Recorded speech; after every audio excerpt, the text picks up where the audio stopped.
Oui, tout à fait. En fait, c'est vraiment un exemple de projet qui a été travaillé régionalement, la Régie de transport. Ça a commencé, l'initiative est née en Haute-Gaspésie, faut OK. le dire. À partir de 2003, l'organisme de transport adapté qui s'appelle Transport sans frontières, qui est situé à Saint-Anne-des-Monts, qui dessert l'ensemble de la Haute-Gaspésie, a commencé à offrir des places à bord, dans le fond, des véhicules adaptés à l'ensemble de la population de son territoire.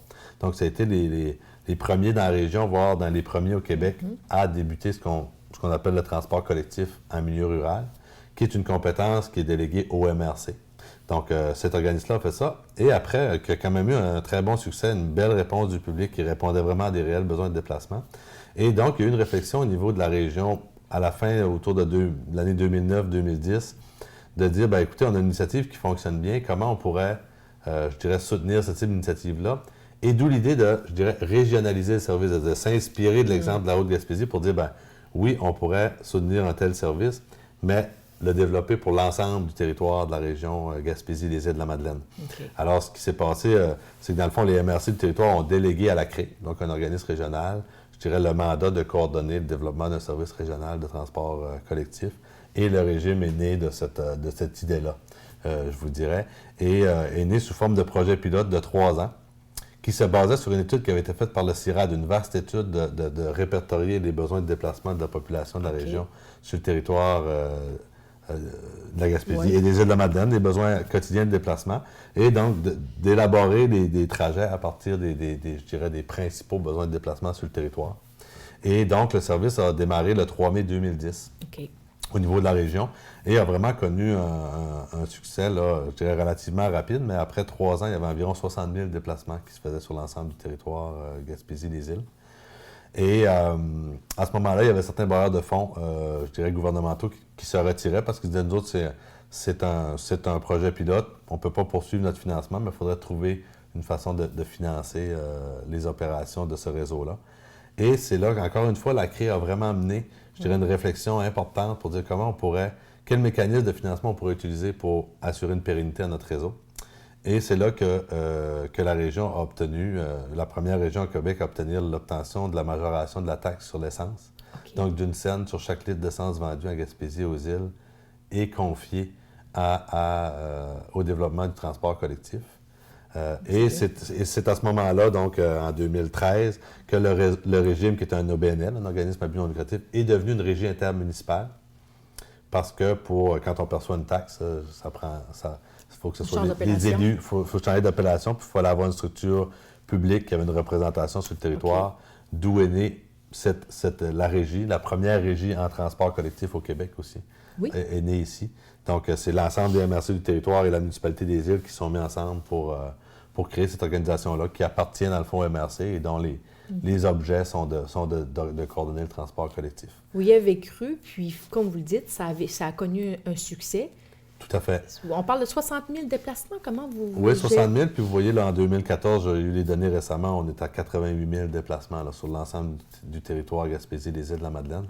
Donc, on est toujours en croissance, en développement, je veux dire, qui varie d'un territoire à l'autre. On rencontre différentes problématiques, mais généralement, sur l'ensemble des territoires de MRC, il y a une augmentation des clientèles. On répond à de plus en plus de besoins de déplacement. Donc, voilà, ce qui est fort intéressant pour l'avenir, puis qui nous amène je veux dire, à vouloir bonifier nos services, diversifier le type de services qu'on offre pour offrir des options de mobilité aux citoyens de notre territoire. On parle de diversité. Vous y faites face en ce moment avec l'annonce, bien sûr, d'Orléans Express qui diminue beaucoup leur trajet. Hein? Comment c'est venu l'idée? On s'est dit, bon, on prend ça, nous, puis on va offrir des services de navette. Comment...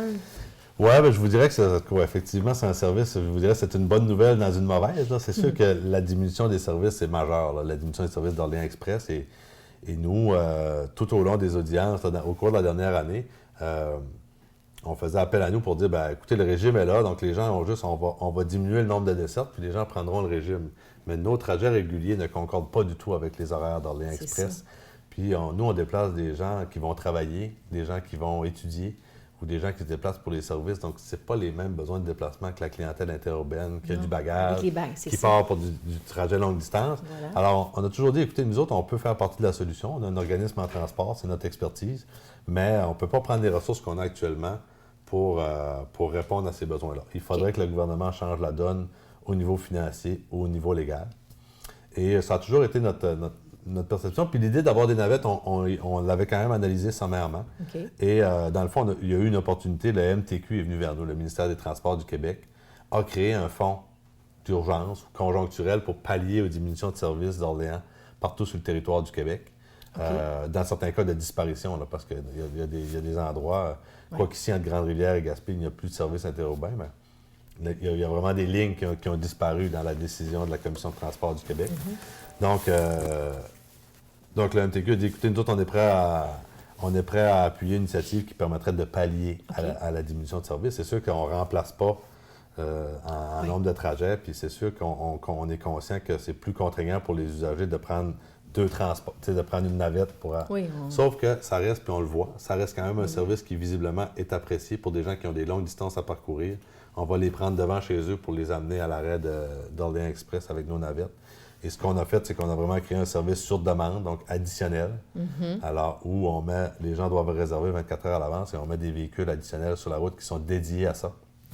Alors, il n'y a pas de problème de cohabitation entre notre clientèle régulière et la clientèle du transport interurbain. Alors, si on veut se rendre à l'autobus, on va être seulement avec un véhicule adapté pour ça, comme vous dites. Voilà. Et oui, vous avez combien de véhicules en tout sur la route? En tout, il y a 7 navettes, en fait. Il y a 7 sur le territoire. Là. Il a fallu un peu segmenter le trajet en fonction des aires d'arrêt.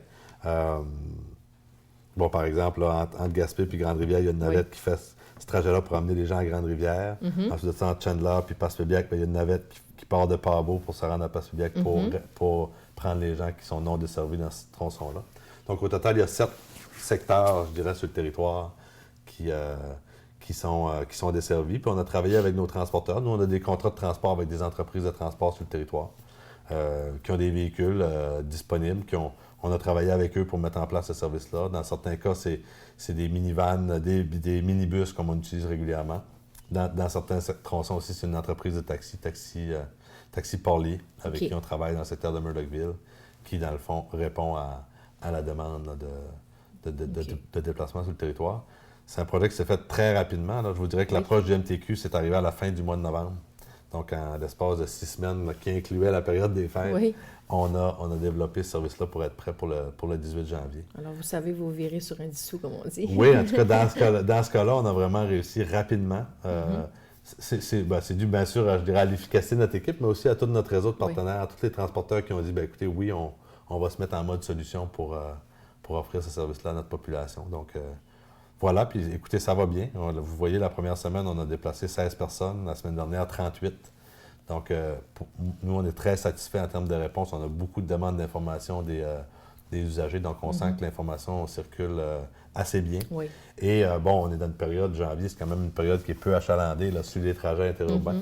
Donc, ça nous permet aussi progressivement de voir les périodes de la relâche ou de la saison estivale. On va amener des défis là, en termes d'augmentation de clientèle. Mais on a le temps là, de s'y préparer. Augmentation de clientèle, est-ce qu'on augmente aussi les emplois? Comment ça fonctionne? Ça va bien? Oui, en fait, ce projet-là permet de créer un emploi additionnel à la régie parce que, dans le fond, au niveau ça a créé, on le voit, là, un volume d'appels important en demande d'information et de réservation. Donc, bien sûr, il faut répondre aux clients, il faut prendre les réservations, transmettre aux transporteurs. Et de plus, autre impact majeur pour notre organisation, c'est que maintenant, on doit être une organisation qui travaille 7 jours sur 7. Avant, notre service était du lundi au vendredi. Comme les autobus d'Orléans transitent 7 jours sur 7, ça nous oblige à couvrir ces périodes-là. Donc, on est en train de se doter d'une personne additionnelle dans notre équipe qui va avoir, je dirais, couvrir les fins de semaine. Et je veux dire, à moyen terme, ça va venir, comment je dirais ça? On va venir qu'à développer une structure qui va fonctionner sur une base de 7 jours par semaine. Donc, c'est un changement important pour la régie. Alors, vous étiez là au bon moment, si on peut dire? Oui, tout à fait. Je vous dirais que, puis c'est un peu, pas bête à dire, mais on regarde ailleurs dans les régions qui n'ont pas fait le travail qui a été fait ici. Ils ne peuvent pas mettre des solutions de remplacement. Ils n'ont pas de structure, ils n'ont aucune structure pour répondre à ce besoin-là, même s'il y a un appui financier du MTQ. On l'a vu dans la région du Bas-Saint-Laurent, dans d'autres régions en Mauricie. S'il n'y a pas d'organisation qui ont une expertise en transport, qui sont structurées pour mettre en place ces navettes-là, ça devient très difficile d'offrir ce service-là. Ça fait que oui, je vous dirais que c'est comme... On a pu saisir l'opportunité parce qu'il y a eu un travail qui a été fait par l'ensemble des élus et des acteurs de la région pour se doter d'une structure comme la nôtre. Et on ne verra pas le régime disparaître sous peu parce que vous dites que ça fonctionne bien, les gens répondent bien. Oui, les gens répondent bien. Écoutez, généralement, comme je le dis, on est en augmentation de clientèle. C'est sûr qu'avec les coupures qu'on a vécues cet automne, la disparition de la crise, ça va avoir de l'impact sur notre organisation en termes de compression.